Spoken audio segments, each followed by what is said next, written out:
নমস্কাৰ। হেপাহৰ ৰঙালী বিহু আহি আমাৰ পদূলিত ভৰি দিলেহি। মাজত মাত্ৰ এটা দিন, গতিকে নিশ্চয় সকলোৱে বিহুলৈকে সাজু হৈছে। পোনপ্ৰথমতে মই মোৰ ইউটিউব চেনেল ডক্টৰ এন মিশ্ৰৰ তৰফৰ পৰা সকলোলৈকে ৰঙালী বিহুৰ লগতে অসমীয়া নতুন বছৰৰ আন্তৰিক শুভেচ্ছা জনালো। বিহু বুলি ক'লে নিশ্চয় সকলোৰে মন হাতখন কৰে। নাচনীসকলে নিশ্চয় সাজু হৈছে বিহু নাচিবলৈ। হাতত বাৰু জেতুকা লগালে নে? নিশ্চয় এইটো সময়ত কোনেও জেতুকা নোলোৱাকৈ নাথাকে। এই বিহুৰ সময়ত জেতুকা লগোৱা প্ৰথা কেতিয়াৰ পৰা আৰম্ভ হৈছিল হয়তো কোনেও নাজানে। বহুতেই বিশ্বাস কৰে যে বিহুৰ প্ৰথম দিনাখন জেতুকা লগালে বসন্ত ৰোগৰ পৰা বাচি থাকিব পাৰি। যদিও এইটো জনবিশ্বাস, তথাপিও ইয়াৰ আঁৰত কিছু বৈজ্ঞানিক দৃষ্টিভংগী নথকা নহয়। জেতুকা পাতৰ ব্যৱহাৰে আমাৰ বিভিন্ন ধৰণৰ চৰ্ম ৰোগৰ পৰা আমাক বচাই ৰাখে। নিশ্চয় নাচনীসকলে হাতত সৌন্দৰ্যৰ কাৰণে জেতুকা পাত লগায়, বিশেষকৈ জেতুকা পাতৰ ৰঙৰ কাৰণে। কিন্তু কিয় জানেনে জেতুকা লগালে ইয়াৰ ৰং ৰঙা হয়? গতিকে আজি মই ভিডিঅ'টিত আলোচনা কৰিম জেতুকা লগালে কিয় ৰঙা হয়, আৰু লগতে আলোচনা কৰিম হয়তো আপোনালোকে নাজানে জেতুকাৰ কিমান ঔষধি গুণ আছে। গতিকে বলক আৰম্ভ কৰোঁ আজিৰ এই ভিডিঅ'টি।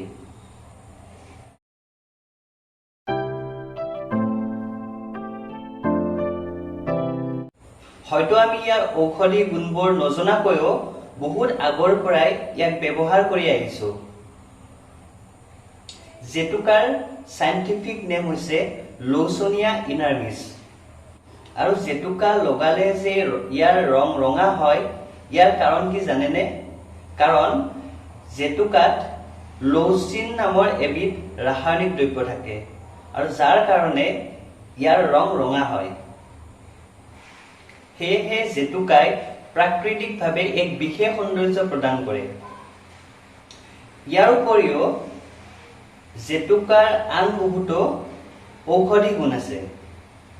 যেনে 1 নম্বৰ, জেতুকা পাতৰ ব্যৱহাৰে আমাৰ বিভিন্ন ধৰণৰ চৰ্ম ৰোগৰ পৰা বচাই ৰাখে। জেতুকা পাতত লৌচিনৰ উপৰিও গেলিক এচিড, মেনিটল, গ্লুক'জ আৰু টেনিন আদি জাতীয় ৰাসায়নিক দ্ৰব্য থাকে, যিবোৰ আমাৰ শৰীৰৰ বাবে অতি প্ৰয়োজনীয়। দ্বিতীয়তে, জেতুকাৰ এটা ডাঙৰ হেল্থ বেনিফিট হৈছে জেতুকাই চুলি সৰা সমস্যা আৰু উফিৰ সমস্যাত যথেষ্ট পৰিমাণে সহায় কৰে। তৃতীয়তে, মূৰৰ বিষৰ সমস্যাত আপোনালোকে জেতুকা পাত ব্যৱহাৰ কৰিব পাৰে। যদি আপোনালোকে জেতুকা পাতৰ পেষ্ট বনাই মূৰত ভালদৰে লেপি লৈ 15-20 মিনিট সময়ৰ কাৰণে ৰাখি তাক ভালদৰে ধুই পেলাই, তেতিয়াহ'লে যথেষ্ট পৰিমাণে মূৰৰ বিষৰ পৰা ৰিলিফ পাব পাৰে। চতুৰ্থতে, হাত ভৰি তলুৱাৰ পুৰণি বা বিষ অনুভৱ হ'লেও এই ক্ষেত্ৰত আপোনালোকে জেতুকাৰ পাত বটি তাত লগাই দিলে বহু পৰিমাণে আৰাম পাব পাৰে। 5 নম্বৰ, যিসকল লোকৰ ঘামচিৰ সমস্যা আছে তেওঁলোকেও জেতুকাৰ পাত লগাব পাৰে।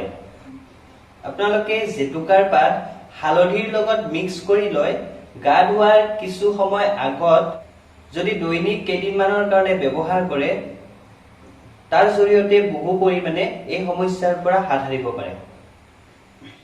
6 নম্বৰ, জেতুকাৰ পাত গা ধোৱা পানীৰ লগত মিক্স কৰি গা ধুলে শৰীৰৰ দুৰ্গন্ধ নাইকিয়া হোৱাত বহু পৰিমাণে সহায় কৰে। 7 নম্বৰ, ইনচমনিয়া বা টোপনি নহা সমস্যাত নিশ্চয় বহুতে ভোগে, আৰু এই সমস্যাত জেতুকা পাতে বহু পৰিমাণে সহায় কৰে। আপোনালোকে যদি জেতুকা পাতৰ ৰসৰ লগত মৌৰ ৰস মিক্স কৰি ৰাতি শোৱাৰ আগত কণ্টিনিউৱাছলি কেইদিনমান খাই থাকে, তেতিয়াহ'লে নিশ্চয় এই ইনচমনিয়া সমস্যাৰ পৰা বহু পৰিমাণে হাত সাৰি থাকিব পাৰিব। ইয়াৰ উপৰিও পেচাবৰ সমস্যাৰ বাবেও জেতুকা পাতৰ ৰস বহু পৰিমাণে উপকাৰী।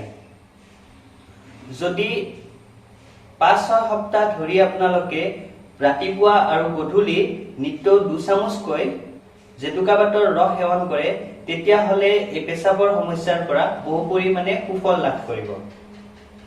লগতে ডায়েৰিয়া, ডিচেণ্ট্ৰি আৰু জণ্ডিছৰ কাৰণে এই জেতুকা পাতৰ ৰস বহু পৰিমাণে উপকাৰী। গতিকে জেতুকা পাতক অকল সৌন্দৰ্য চৰ্চাৰ বাবে ব্যৱহাৰ নকৰি ইয়াক ঔষধি গুণৰ বাবেও ব্যৱহাৰ কৰিব পাৰে। সেয়েহে ৰঙালী বিহুৰ এই শুভক্ষণত মই আপোনালোকক জেতুকা পাতৰ কিছু ঔষধি গুণৰ ব্যৱহাৰৰ কথা জনাবলৈ চেষ্টা কৰিলো। আশা কৰো আপোনালোকে ভিডিঅ'টি চাই ভাল পাব আৰু যদি ভিডিঅ'টি চাই আপোনালোকে ভাল পায় তেতিয়াহ'লে ভিডিঅ'টি সকলোৰে মাজত শ্বেয়াৰ কৰি দিব আৰু যদি চেনেলটি প্ৰথমবাৰৰ কাৰণে চাইছে তেতিয়াহ'লে সাবস্ক্ৰাইব কৰি দিবলৈ নাপাহৰিব। আৰু সদৌ শেষত পুনৰ এবাৰ অসমীয়াৰ বাপতি সাহোন ৰঙালী বিহুৰ লগতে অসমীয়া নৱবৰ্ষৰ শুভেচ্ছা জনালো। ধন্যবাদ।